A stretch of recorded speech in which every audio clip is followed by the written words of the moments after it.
maybe at that moment, that man in front of her knows that she's the bravest person on the planet.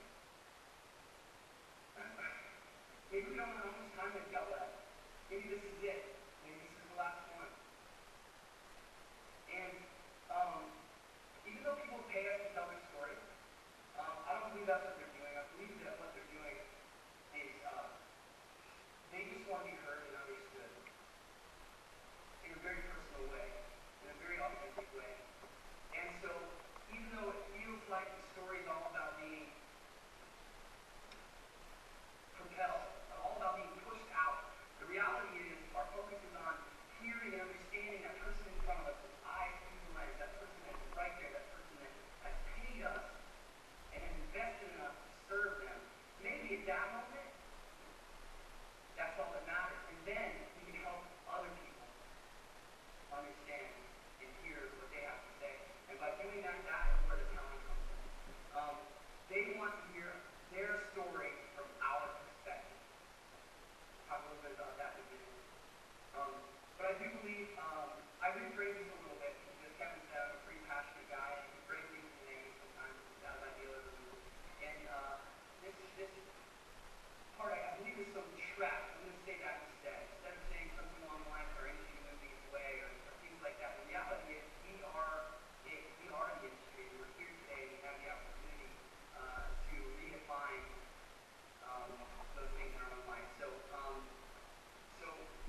Facebook, blogs, publishing, getting published, getting liked, workshops, all those different things are good. They're good things, and they're helpful. Facebook, for example, tells us that it's a tool, and it tells us that if we can convince a whole bunch of people in that one half of 1 second clicking a button one time, what we do has value. It's ridiculous. It's silly. People try to convince us in the world that money is what validates what we do. If you get paid more than somebody else at what you do, you're more valuable than they are. That is just stupid. That's the dumbest thing. I cannot tell you how many examples you all have in your life of people who selflessly give and make lasting impact, with people who profit and just do incredible damage. Profit is good. It's good to be profitable. And one of my goals in my life is to be efficient in areas. This is a mantra of mine. I want to be efficient in the areas of business and communication, and inefficient in the areas of relationships in my heart. And so I want to be profitable. I want to be good in the areas of my business, but I don't. When I sit down with my wife or my friends, I'm not saying let's sit down and have in our relationship. Let's have a really efficient gathering today. I want to be inefficient. I want to ask questions that don't have anything to do with anything because I want to explore them and I want to get to know them. And my heart is the same way. I want to create things that are inefficient, but I do want to be profitable. Anything I reference about profit, I want you guys to know I expect you to be profitable. Okay? It's a very good thing.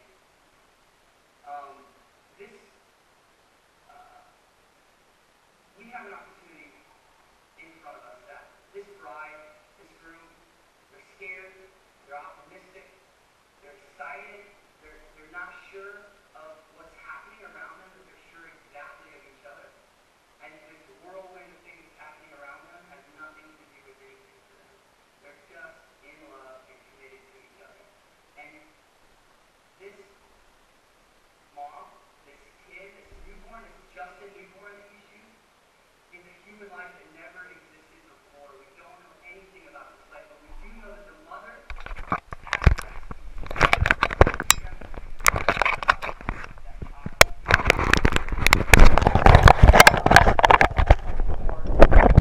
last day, it took everything in them to pour into this being. And it's not just a newborn shoot. At that moment, during that wedding I just referenced, and during this newborn shoot, these people have said to us, I have this special, incredible, perfect thing that I will give my life for, and I want to see it forever through your eyes. Please, come help me. What an honor. What an exciting thing that we can do in our career, and what a silly thing to focus on how that can propel us only, you know. My battle is not for the fleeting attention of a few moments online, of people that are coming and going and moving around. My battle is for those moments when people need us the most. Those moments when they're struggling. Those moments when they're in their living room and the wedding has passed, it's been a year, and life is hard. And they can go back and they can look at those moments of their story through my perspective and say, how I am right now, where I am right now, is not where I was, and that means it doesn't have to be where I am in the future. I want to fight for those moments. I want to fight for the perspective of the storytelling. I want to fight for the perspective that they see down the road. This is the task of the storyteller. I believe that we have an opportunity to simplify for the sake of being efficient in our relationships and our art, but I believe that's completely backwards. I think we should be looking for opportunities to expand, looking for opportunities to show people that they're heard and that they're understood. And then eventually, when we're telling great stories and the people love us like family, I imagine they'll probably tell a few people. And I'm okay if they tell them on Facebook. I'm not mad about it. All right. Okay, so our war with the simplifier. I think I'm going really fast. I'm like flying through this here. Oh, that's Instagram. That doesn't help me. Our war with the simplifier, and that could be someone else, but that could be ourselves as well. Like we talked about, to hear and understand our clients. I think we're missing out on a gold mine of diversity. There's a very functional aspect to this. If we are only drawing from ourselves, you're going to have a lot of struggle in your ability to create your art and to keep pushing and keep growing, because let's be honest, we're awesome, right? We are the things that we hope that we are, but there's not enough there just in ourselves. We have to draw from the people that we're serving, and this is a partnership. And so the opportunity we have to listen to them and to hear them and to understand them gives us this exponential diversity. And the exponential diversity comes from taking that story, taking those people, taking their part of it, and drawing from our own history. And I want to talk about this briefly because it's not just about, in this case, claiming it for ourselves. There's an aspect of where we need to be, one of the most basic ways, one of the most sincere ways to serve is to be ready.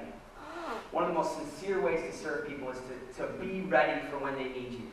And in our industry, what that means is developing your craft, working very, very hard, going to conferences like this, listening to speakers like we've heard, and talking to other people about how they do it, but being prepared and being ready so that when people call on you, you're able. You don't want a technical thing with your camera to stand in the way. You don't want a wrong thinking that you have to stand in the way. So be ready.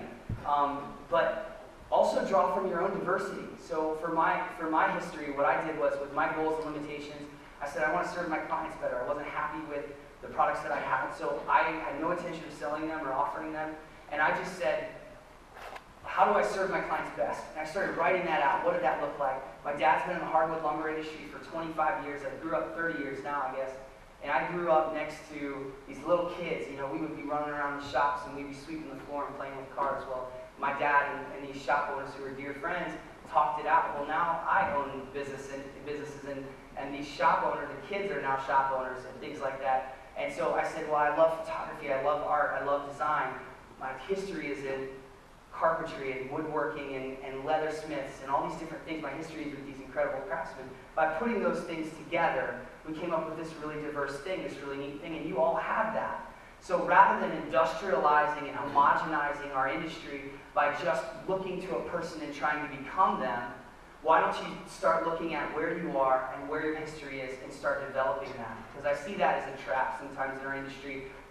It's something that we have to be very careful about, because we do aspire, we do want to be like the people that we appreciate, and that's good and that's healthy. But rather than trying to be them, let's focus on finding the aspects of what they do that resonate with us and moving forward in that way. And I kind of talked about this already, becoming great. If you don't have anything else to do, it'd be great if you would go practice, and go work at it. And I know that's kind of a very pragmatic, simple thing to say, but be great. The people that take great photographs have good vision. It's not all about the camera, right? It's about the vision of the person. But there is an element of being what you say you are. You know, with our products, for example, there isn't enough time in the day to do anything but just focus on being what we say we are, trying to hold up to the standard of what we claim to be. And so that's what I want from you guys. I want you guys to sit down and talk to people like Jeff Yoakum and the Team X guys talked about, defining why you do what you do, and then take that and develop it, and become who you say you are. Don't just claim to be it. Take the long way. This is something that is kind of been a mantra of our kind of small group and movement here, is that we want to take the long way because that's where development is. Again, that concept of efficiency. Sometimes we're efficient in the wrong things. You know, if you're too efficient at the gym, you don't build muscle, right?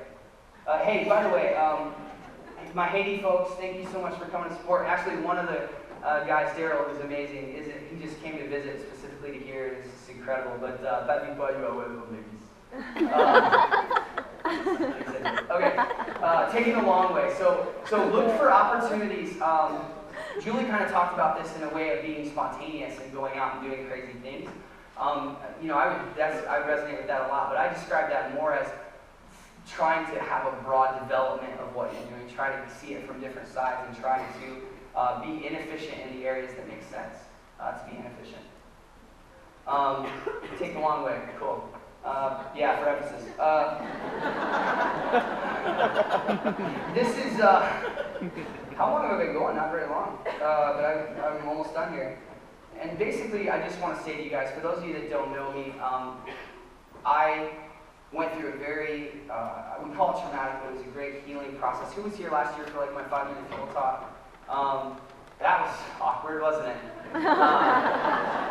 Basically, I just shared with you guys that my life was not what it should be, and that my priorities were completely wrong. That it was all about prestige and money, and I was shooting lots of weddings for a higher rate, what I would consider a higher rate, and lots of different projects like that. And I was completely miserable. I was disconnected from my family. And from there, I told you guys, I said, I don't want to have followers, I want to have friends. And I went through that whole talk of these kind of things that I decided that I wanted to be. And I've spent this last year not trying to be amazing and inspiring, but really just trying to be who I said I was and what I claimed to be last year. And I want that for you guys. I want you guys to hear something from someone and then look at them and find out, yes, that's what they said, that's what they are. And I want to encourage you guys that are being tempted to be clever, even though being clever is good sometimes, it's just as much hard work to become who you say you are. It is very difficult, but it's more lasting, and there's a lot more depth to it.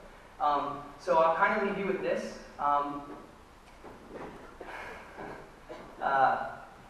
To those that push the time in, those that put the time in and develop your craft, to those willing to keep your process true and honest, to those that will be great and greater every year, there's a place for you. Profit is a good thing, but for those of you that are here for quick cash, those that don't care about those you serve, those that take the stories and the people lightly but the checks heavily, I humbly and confidently say to you, thank you for your service, but we'll take it from here.